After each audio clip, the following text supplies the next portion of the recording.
What's going on, everybody? I'm back this week with my big sis here, Jennifer, and got a good episode for y'all today. Let me get a couple things figured out real quick on my laptop. Y'all bear with me. I'm trying to get this. I have to refresh it.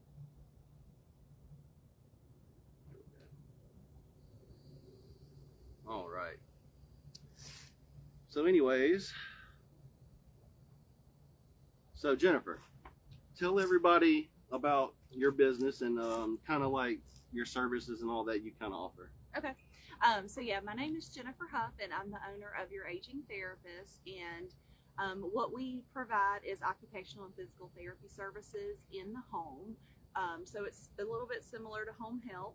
We have been in business for 4 years, and there's about 8 of us on staff. And so what we aim to do is, because we're working in the homes with people, is that we try to work on what's important to them, but also finding, what things are hindering them from, continuing to do the things that they need to do around the home, and also, be able to still be involved in the community. That sounds good. So how do you think occupational therapy helps the older generation, and why hunters and fishermen should tune into this episode and take some notes down from us? Well, I'll admit,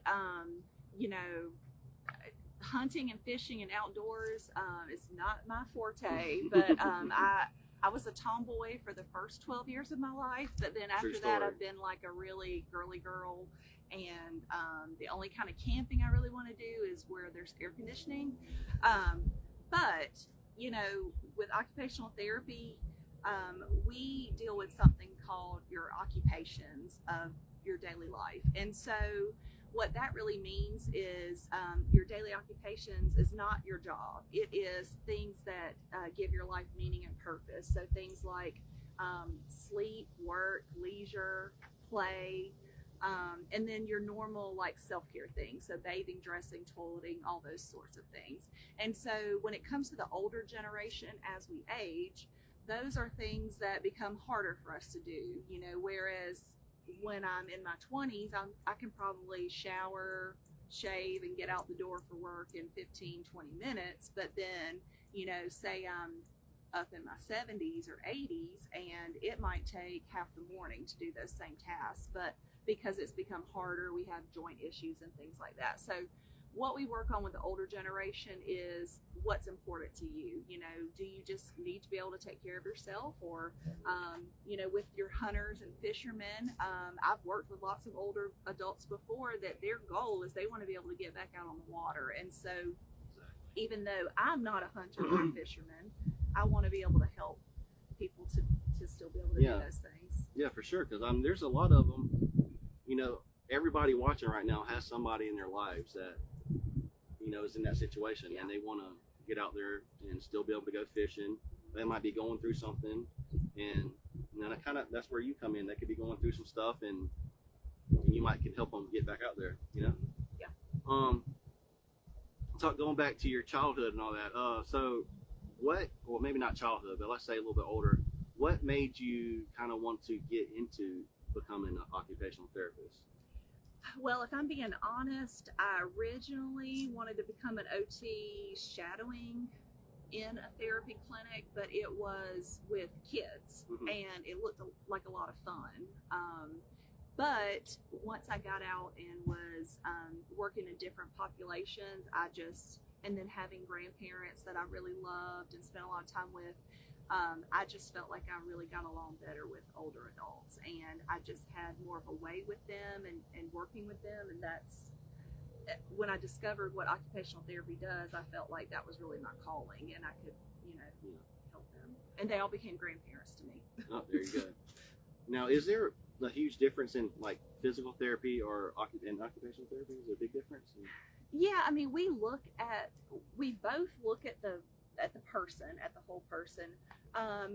The way I try to explain it, some people will say, physical therapy works on walking, occupational therapy works on bathing. It's really not that cut and dry, but I will say that, physical therapists really, if you have an injury or something or an illness, they are going to target their treatments and everything towards that specific injury and fix that.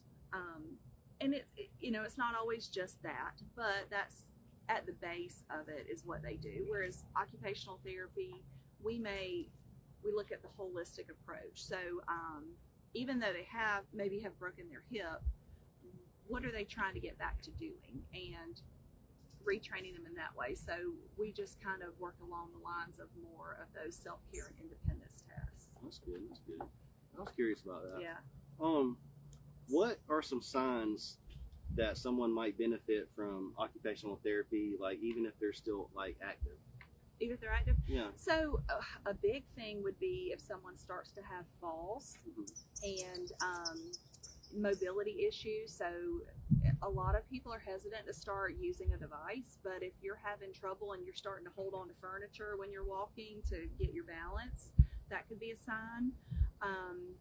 Just normal age-related things like having arthritis, arthritic joints, you could benefit from occupational therapy, because not that we're going to fix your arthritis, but as I'll show you guys in a little bit, there's lots of like tools and tips and tricks and things that we can teach you that will offset the symptoms of that. So like, where you get the joint swelling and you get the pain from grip, we can help you adapt things to make those tasks easier. That's and you need grip to hold a fishing rod or a gun. Right, that's what I was going to mention that, yeah. So that's where this all kind of ties in, yeah. So, and this kind of goes along with that, is just, a question I had wrote down. A lot of us hunt and fish with older friends and family. What can we do to help them stay in the outdoors and stay safe and do it for a longer amount of time? So, injuries can happen at any time, right? But a lot of injuries happen when you're doing those tasks because people aren't conditioned for like the physical demands of hunting or fishing. So when and this is another thing OTs do as well, as we break down a task. So when you think about fishing, and if you're going out on a boat, you've got to gather all your supplies. You might be lifting a cooler onto the boat. You're climbing over into the boat. When you're hunting, you're maybe climbing up a deer stand and you're sitting there for hours and hours and hours in one position. All those things, if your body isn't physically conditioned for that, it can create issues with hip pain, back pain. Maybe you're not sitting in a really good chair that's higher up. Things like rotator cuff injuries, so like being able to cast that fishing pole, you've got to be able to use those rotator cuff muscles. So if those are things, if you haven't been active for all year, and all of a sudden hunting season comes up and you're jumping out there, that could be where an injury would occur. So just looking at how to condition yourself before that. Kind of staying active, doing some exercising and stuff like that. Keep moving. I got you.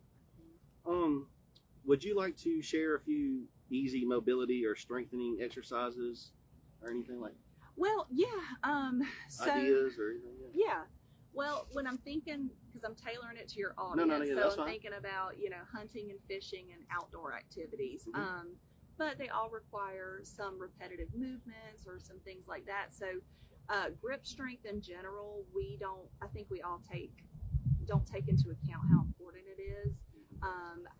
When I evaluate a patient, I always get their grip strength, and there's actually a chart that tells you based on your age what your normal grip strength should be. And so when I find that someone has a weak grip strength, that actually is an increased fall risk. Being able to get yourself up off the floor. So grip strength exercises are very simple. Everybody's seen, they have the squeezing things.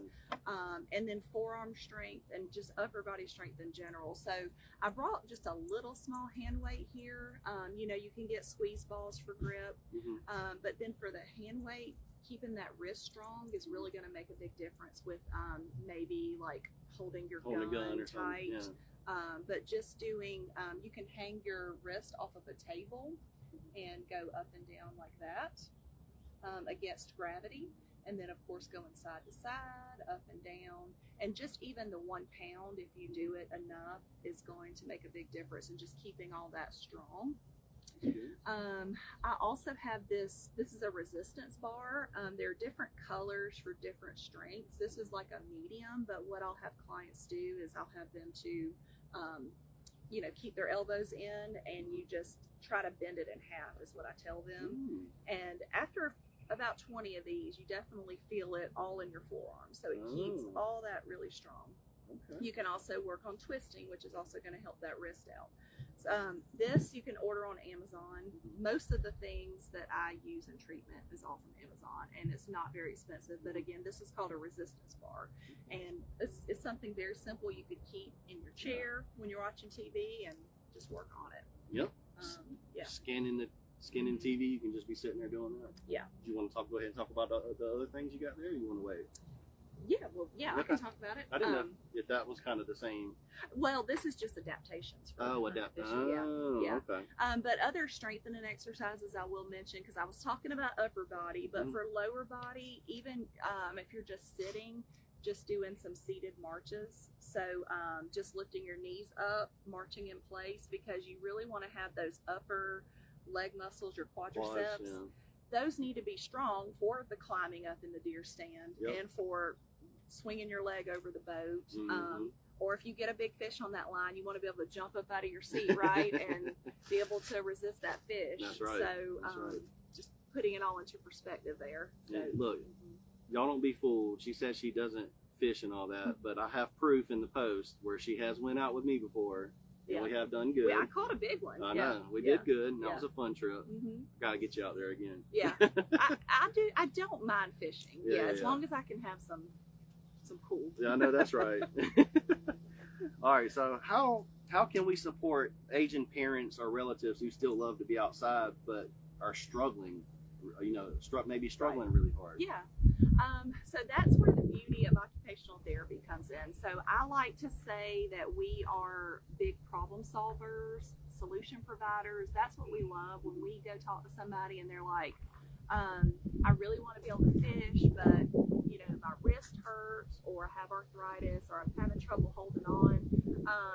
We can work on those strengthening exercises, but we can also make adaptations. So two things that I love a pool noodle. So I use pool noodles in all kinds of things with my treatments. And so for purposes of this, I brought a pool noodle, and what I did was I just cut it open so that it will fit.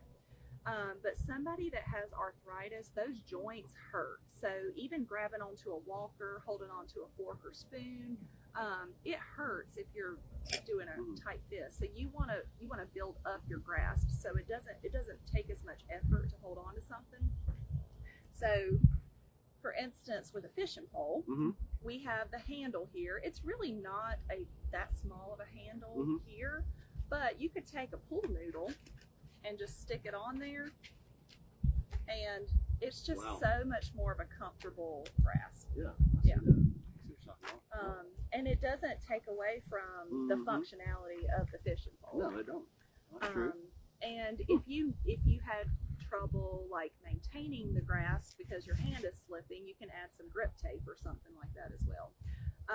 For the actual reeling mechanism here, I have lots of these items here. It's called foam tubing. We recommend these a lot with older adults for you can slide it onto a fork or a spoon to build up the grip. If someone is still like working on bill writing or handwriting tasks or wants to write cards, you can put a pen in here and help them with that. So it's a multi-use type of thing. Yeah, I see that. So there's different sizes. And you're saying you could put those on that? Yeah, so you could actually take one of these and you could put tape around it or something to secure it. But just doing that, I have created a more comfortable grasp for this as well. So, and that's really cool. I didn't never even think about that. So I mentioned that because there are some, of course, specialty poles that you can order. But they're pretty expensive. Anytime you're getting something that has a lot of customization to it, it's going to be expensive. And these are just some really quick and easy do-it-yourself little type DIY things. And us rednecks, we already use pool noodles for catfishing. I don't know if you probably didn't know that, but people use those and they'll put a line on it and they'll set them out. Yeah. And catfish will get them in the middle of the night. Oh, okay. But and they can't pull it under, so it just sits there and holds them up. So, if I was going to suggest everybody to purchase one thing, it's like every time you go to the dollar store, stock up on pool noodles, because you can use them for around so the house things. too. I mean, but yeah, I mean, and just kind of going along the lines of adapting with fishing reels. Like, let's say someone had a stroke and they don't have use of one side of their arm. You got to think about how can you still fish with one arm, without having a lot of assistance. So they make electric fishing reels that have a push button operation. They two brands that I was looking into was Daiwa, which is Daiwa, or Shimano reels. I don't know if you guys have heard of those. Daiwa and Shimano. And they do their spin cast reels with a trigger mechanism. They are about $400 to $600 because of the adaptations and the electric part of it. So also there's a Penn Fathom. Yeah, Penn makes good reels. Yeah, it's a lever drag with a power assist add-on. Okay. So you can actually have that added on, and that's about $200 to $300. Okay. So it just allows you to be able to do that one-armed casting. Okay. That's really cool. As I mentioned before, arthritis, you want to build up the grip, the do-it-yourself. You can, another neat thing that kind of seemed redneck when I read it, but it said if you want to DIY and make an electric reel, if you don't have the $400 to $600, you can attach a cordless drill to your reel handle for an automatic retrieval. I don't know. I mean, hey. Somebody out there might try it. Let me know. Like, send us a video. Send us a video if anybody tries that. I know. I would, and I'd like to be able to tell other people that it works. Yeah, so there you go. I haven't tried that, but that was something that I read. Yeah. So obviously someone's done it. Somewhere. Yeah. That's pretty neat. They also make rod holders and harnesses, so like you could have some sort of belt or something and have a swivel. Maybe they're in a boat and they might have back issues or something. Yeah, like you're saying, you could put a belt on or something to kind of hold you straight, hold your posture up. Yeah, hold your posture. Yeah, absolutely. I gotcha. There's something called a Scotty rod holder that has a universal mount. Anything that's like a universal use it really just means that it's for anybody. Like if you have a disability or not, it's universal. So that's always something good to look for as far as verbiage. That's actually only $35 on Amazon. Wow. So that's something, and you can just sit it down and attach your reel, and it has a 360 swivel on it. Oh, cool. So that's really cool. You got any, I didn't know if you had any more. I do. Well, so we talked about fishing. Yeah. So hunting adaptation. Okay.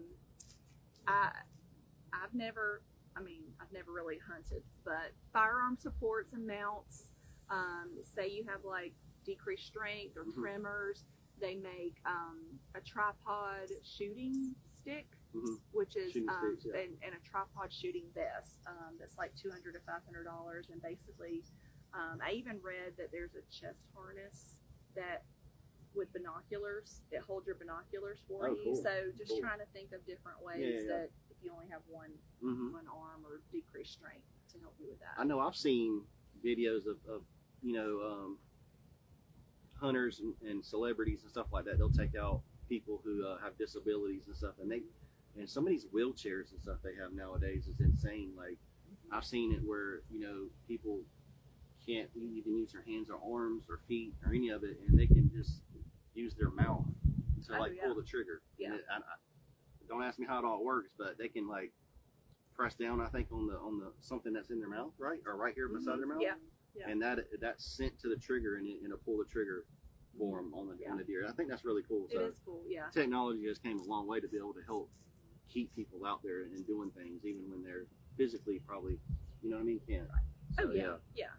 That's really good. And that's the important thing, is just realizing that as we age, we tell clients all the time that you really shouldn't say that you can't do something anymore. It's just that you might not be able to do it the same exact way that you did it before. Like, this is why you need an occupational therapist in your life to help you to figure out another way to do it and to still be successful at it.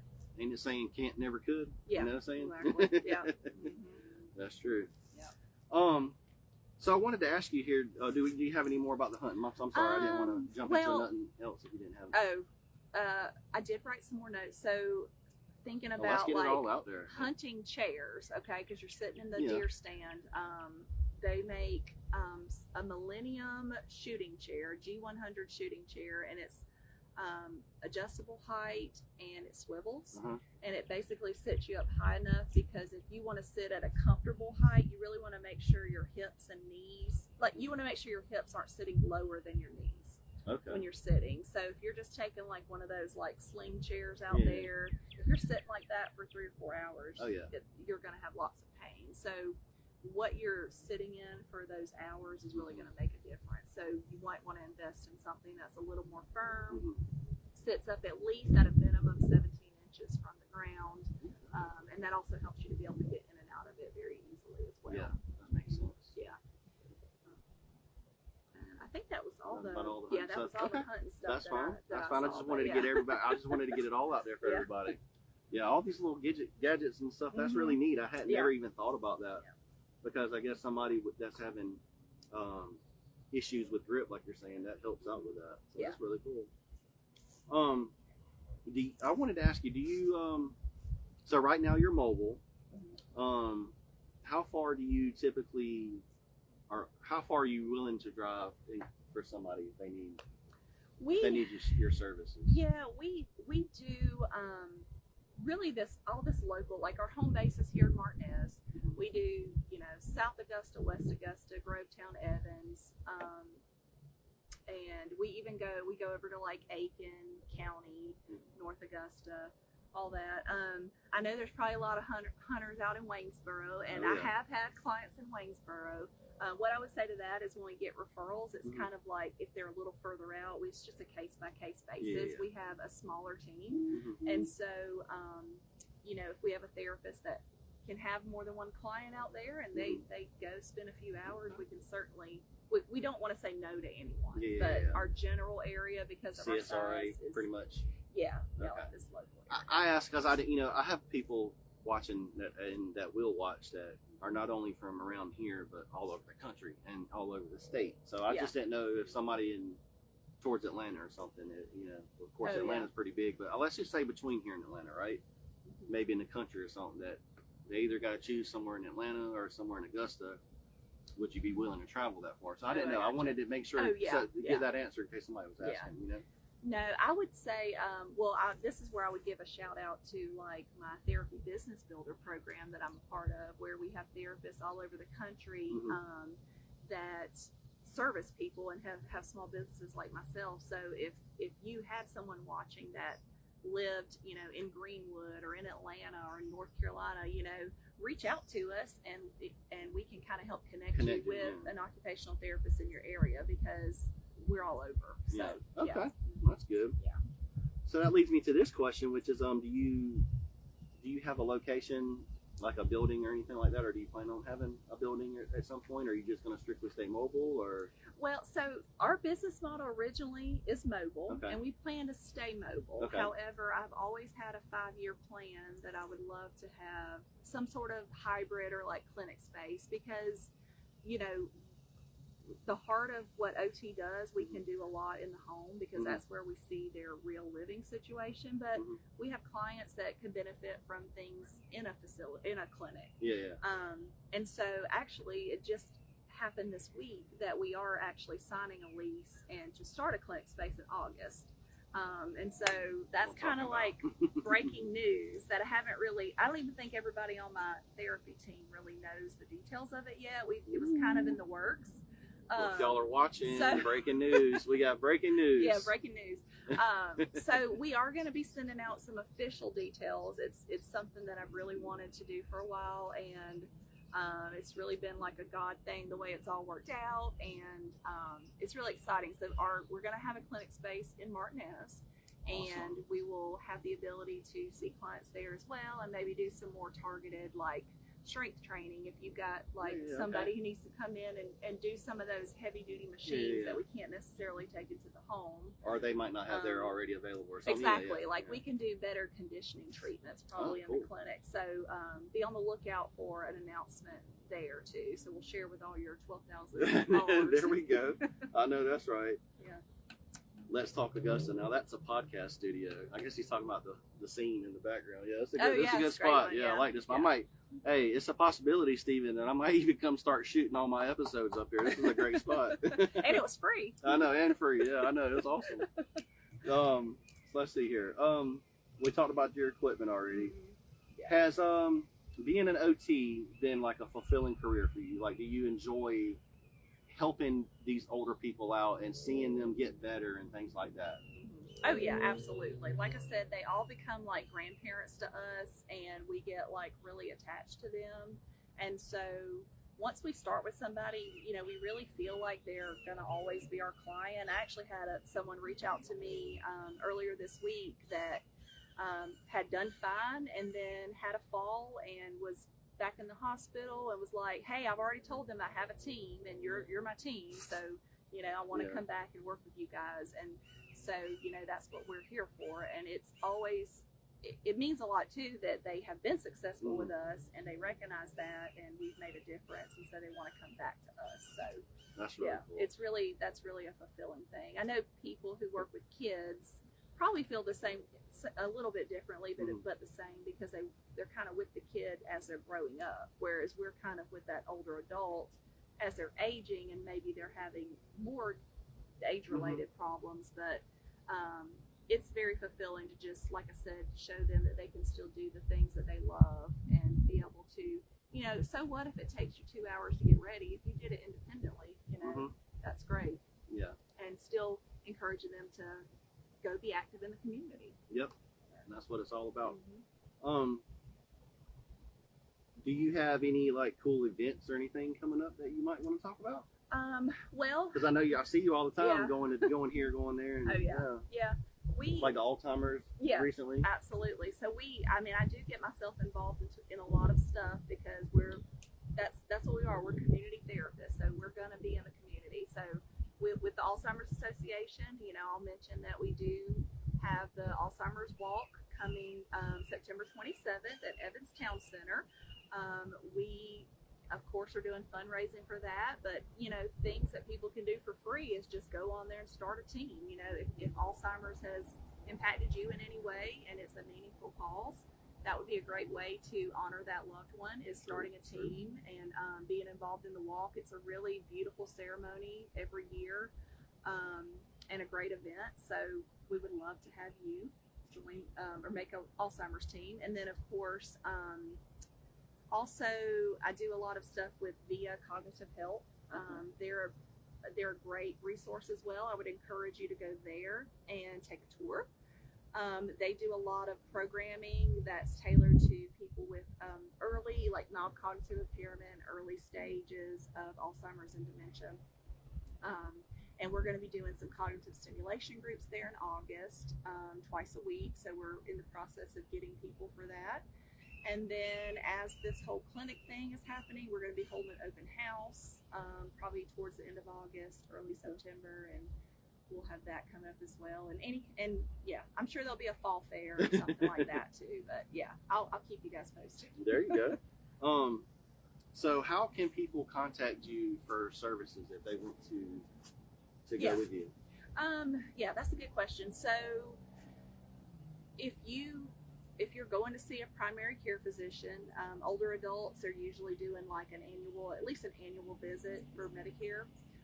That's a great time that they're going to go through a whole lot of stuff with you and ask you questions. So if you have had any difficulties or balance, falls, anything like that, that's a great time to say, you know, I'd like to try therapy. And you can actually just let them know, like, hey, I want a referral order sent to your aging therapist. You can contact us directly. We have our phone number is 706-252-3332. And you can find us also on Facebook and Instagram, Your Aging Therapist. Really just reaching out. I mean, we can send you intake paperwork. We can call your doctor for you and request an order. There's usually no issues there. We can kind of fax that directly. But even just placing a call and saying, hey, I'm having trouble, what can we do? And we can facilitate all that. If you have a loved one that's in a facility, you can, the patients have a choice of who they want to see. You don't have to necessarily see someone that's in the building.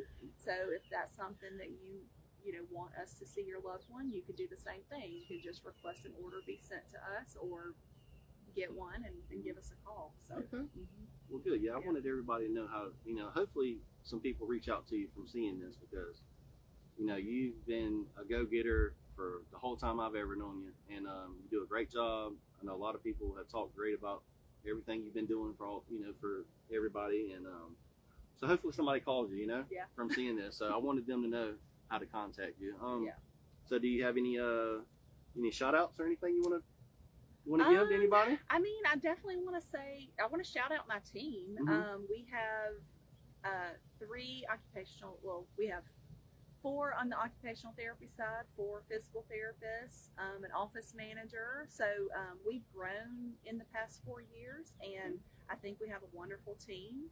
We always get, really good responses from our clients. So I definitely want to give them a shout out for doing a great job. I still see clients, but I have a lot of, administrative stuff to do as well. So just seeing the impact that we have on our clients and the community is really wonderful. And, I appreciate all the community support. I've got, in the last 4 years, I've met so many people who have helped me in networking groups and marketing, who have made connections for me. And I really can't, there's just really too many to mention individually, but you know who you are, my marketing friends and all that. So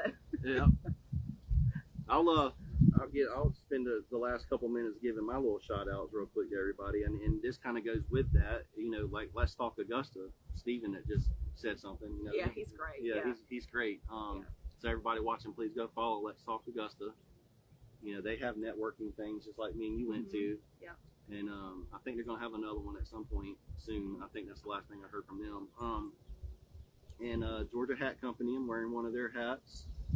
Go if you want a nice hat, go see them, or they're on Facebook, Instagram. Creek Bend Outfitters, they also make some cool swag. Go check them out. And trying to make sure I'm not leaving nobody out. If I'm leaving you out, I'm sorry.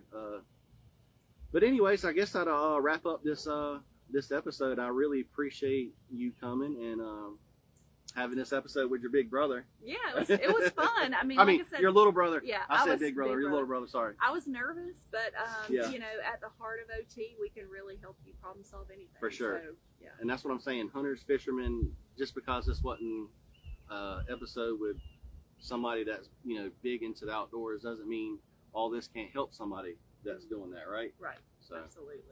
Yeah. The only regret I have is not having a couple poles with me, because I did not know it was going to look this pretty behind me. So they've been jumping back. I know they've been jumping. Yeah. So my next episode might be right here. We might have to do some pre-fishing beforehand. So yeah, that's nice.